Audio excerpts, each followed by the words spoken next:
தூத்துக்குடி துப்பாக்கிச்சூடை பற்றி ஒரு comment pass பண்ணதுனால வந்து ஒட்டுமொத்த தமிழ் சூழலுமே இந்த படத்தை வந்து எதிர்க்கணும் அப்படின்னு சொல்லிட்டு அண்ட் வந்து இந்த படத்துக்கு எதிராக எதிர்மறை கருத்துக்கள் எக்கச்சக்கமாக பரப்பப்பட்டது. அதில் நான் இயக்கிருக்கிறேன்றது கூட யாரும் கருணையோடு செயல்படல. நல்லா புரிஞ்சுக்கோங்க. ரஞ்சித் என்பவனை இயற்கைக்கான ரஞ்சித் வந்து விலை போய்விட்டார், அவ்வளோதான் மேட்ரு. ஆனால் அதுக்கப்புறம் வந்து சூப்பர் ஸ்டார் ரஜினிகாந்த் அவர்கள் நிறைய பேர் எடுத்தாங்க. ஆனால் அவங்களாம் விலை போகாத இயக்குனர்கள், ஒரே ஆள் தான் விலை போயிட்டார். ரொம்ப இன்ட்ரெஸ்டிங்கான ஒரு கான்செப்டா இருக்கு. டேய் எனக்கு புரியல, எனக்கு இப்போதான். ஓகே, இதுக்கப்புறம் ஒன்று இருக்கு பாருங்க. அப்போ தலித்து யோசனை அப்படின்பதே இன்னொருத்தருனால மட்டும்தான் நான் யோசிக்க முடியுமா? இன்னொருத்தர் சொல்லி தான் என்னால் இயங்க முடியுமா? அப்போ எனக்குன்னு ஒரு சுய சிந்தனையே கிடையாதா?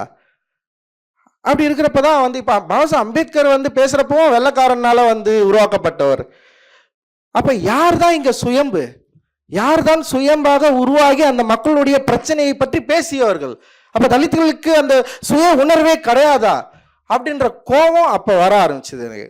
ஓகே, இதை நம்ம வந்து ஃபேஸ் பண்ணுவோம், இதை நம்ம வந்து ஃபைட் பண்ணுவோம். சரி, ஓகே, நம்ம இவ்வளோ பேசியும் இவ்வளோ எடுத்தோம், இந்த படத்தை வந்து இவர்கள் நிராகரிக்கிறார்கள் அப்படின்னா எனக்கு உண்மையில குழம்பிச்சு.